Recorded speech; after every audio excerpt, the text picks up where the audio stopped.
واخيرا جبتهم مش اعملكم ترند الالوان. رح اعمل الميك اب معاكم، بس بدي اشكي لكم عن شغله اول. خلصتوا البراجع علينا، معقول يعني معقول كل الامارات عم تعمل الترند؟ رح استخدم هذا من هدى بيوتي لانه حابه اعمل اللون تبعي يكون برونز. رح احط كوركتر. لازم انتبه انه الميك اب يطلع نظيف لانه كل تفاصيل وشي رح تبين. فاونديشني المفضل تبع هدى بيوتي، رائع الفاونديشن هذا رائع. رح ابدا اطبق الفاونديشن على وشي، شوفوا طلع بيرفكت شيد. اغلب المنتجات اللي رح استخدمها اليوم رح تكون من هدى بيوتي. الكونسيلر حط كونتور، وهون كمان انا كتير بحب الكونتور يكون قوي. الان شويه بلشر بس فوق حارفعه، وهذا البلشر من نارس لاني كتير بحب الشيد تبعه. ورح اثبت بباودر هدى بيوتي بهالطريقه.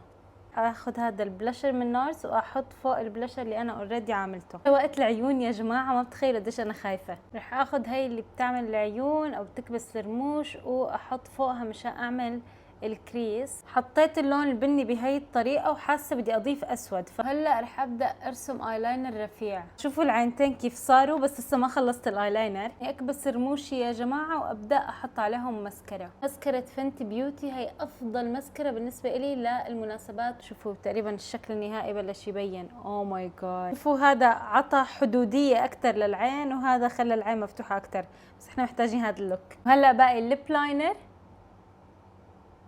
وهذا من نارس، وشوي هون بالنص من التنت، شوية هايلايتر على الأنف، شوي على الخدود. بروحوا بارت 2 لتشوفوا النتيجة.